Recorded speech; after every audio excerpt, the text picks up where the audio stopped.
అక్కడ పోటీని తీవ్రం చేయడం, ఎప్పుడు ఏకపక్షంగా ఎన్నిక జరుగుతుంటుంది కుప్పంలో, అక్కడ పోటీని తీవ్రం చేయడం, ఇలాంటి ప్రయత్నాలన్నీ వైఎస్ఆర్సీపీ చేసింది. తెలుగుదేశం జనసేన ఇబ్బంది పెట్టే ప్రయత్నాలు చేసింది.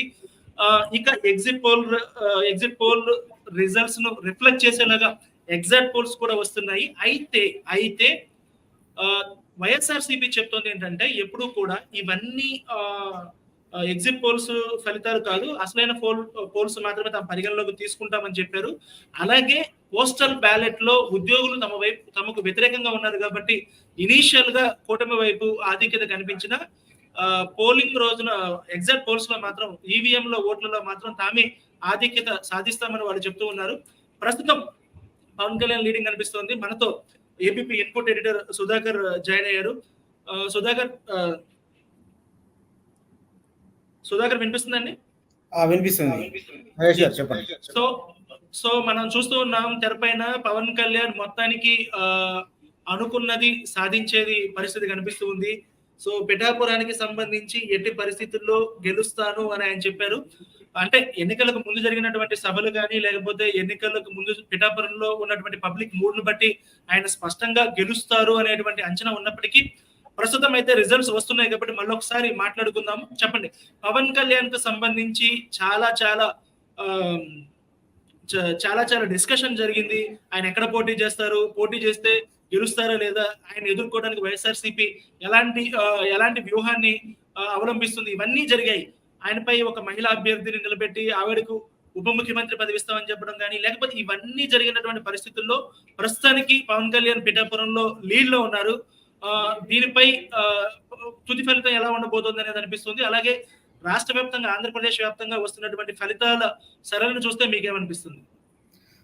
Thank you Nagesh. ఇప్పుడు మనం చూస్తున్నాం ఎగ్జిట్ పోల్స్ లో ఏదైతే వచ్చిందో మనకు అదే ఎగ్జాక్ట్ పోల్ ఫలితంగా మారే అవకాశం ఉన్నట్లు మనకు అనిపిస్తుంది. ఆంధ్రప్రదేశ్ యొక్క ట్రెండ్స్ చూస్తుంటే మీరు అన్నట్లు పిఠాపురం వాస్తవంగా ఇటు 2 తెలుగు రాష్ట్రాల్లో ఒక సంచలనంగానే అని చెప్పుకోవాలి. ప్రతి ఒక్కరు కూడా అక్కడ పిఠాపురంలో ఏం జరగబోతుంది, ఎవరు గెలవబోతున్నారు, వైసీపీయా లేకపోతే జనసేన అధినేతగా ఉన్నటువంటి పవన్ కళ్యాణ్ అనేటువంటి చర్చ మొదటి నుంచి సాగింది. ప్రతి మీడియా సంస్థలు కావచ్చు, విశ్లేషకులు కావచ్చు, జర్నలిస్టులు కావచ్చు, అనలిస్టులు కావచ్చు, ఎవరైనా సరే చూసినా కూడా అక్కడ ఏం ఫలితం రాబోతుంది అనేటువంటి ఒక ఉత్కంఠత నెలకొంది. ఎందుకంటే గత ఎన్నికల్లో జనసేన పార్టీ అనుకున్న రీతిగా ఫలితాలు సాధించలేదు.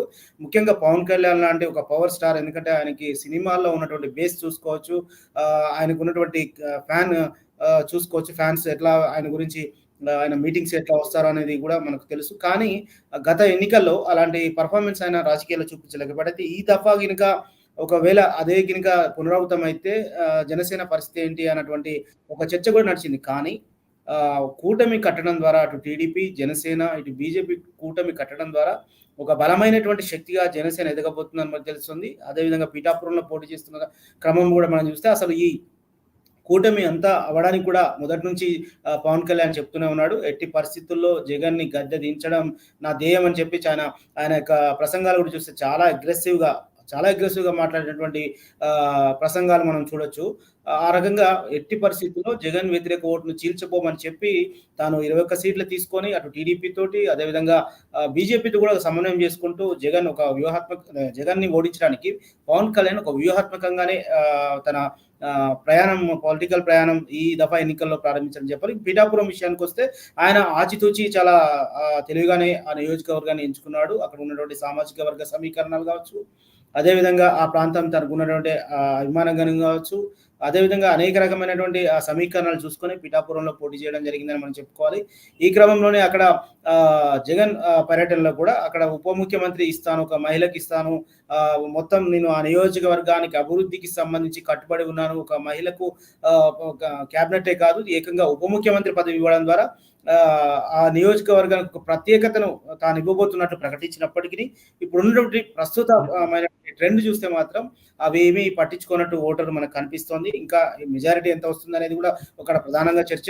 చాలా సందర్భాల్లో మనం చూసాము, మన యొక్క టీం కూడా వెళ్ళి తిరిగినప్పుడు కొంచెం పవన్ కళ్యాణ్కే ఈసారి మేము ఓటు వేస్తామన్నటువంటి అక్కడ పిఠాపురం ఓటర్లు చెప్పినటువంటి పరిస్థితి మనకు కనబడుతుంది. చాలా మంది అది ఓపెన్ గానే చెప్పారు, ఈసారి మేము పవన్ కళ్యాణ్ ఇక్కడ ఎన్నుకోబోతున్నాం అన్నటువంటి ఒక ఒపీనియన్. అంటే కేవలం ఇప్పటి వరకు అయితే పోస్టల్ బ్యాలెట్ అని అనుకుంటున్నారు. పోస్టల్ బ్యాలెట్ మాత్రమే కాదు, పబ్లిక్ లో కూడా అది చాలా బాగా రిఫ్లెక్ట్ అయింది.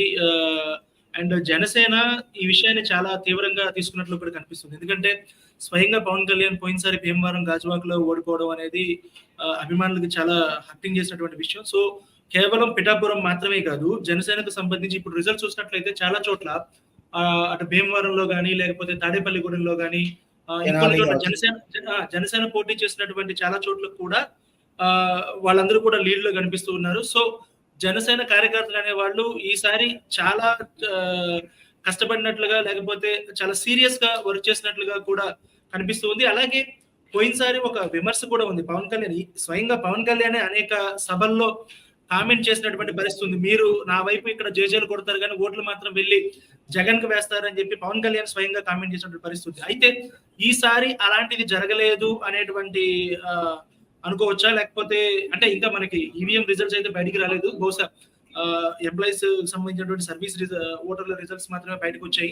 కొద్దిసేపట్లో ఈవీఎం రిజల్ట్స్ కూడా మొదలయ్యేటువంటి పరిస్థితి ఉంది. సో, ఈసారైతే ఆ కమిట్మెంట్ కనిపిస్తున్నట్లుగా ఉంది. జనసేన కార్యకర్తలు ఎట్టి పరిస్థితుల్లో వదులుకోకూడదు అవకాశాలని, ఆ కమిట్మెంట్ కనిపిస్తున్నట్లుగా ఉంది కదా! ఖచ్చితంగా. ఎందుకంటే పవన్ కళ్యాణ్ తన పార్టీ వచ్చిన కొత్తలో మాత్రం ఆయన ఒక స్టార్‌గా అభిమానించే అభిమానులు మాత్రమే ఆయన వైపు ఎక్కువగా చూసినట్లు మనం తెలుసుకోవచ్చు. ఎందుకంటే గత అసెంబ్లీ ఎన్నికల ఫలితాలు అది రిఫ్లెక్ట్ అయింది. కానీ ఈ దఫా వచ్చేసరికి అప్పటి నుంచి కూడా పవన్ కళ్యాణ్ చాలా వరకు ప్రజల్లో ఉన్నాడు.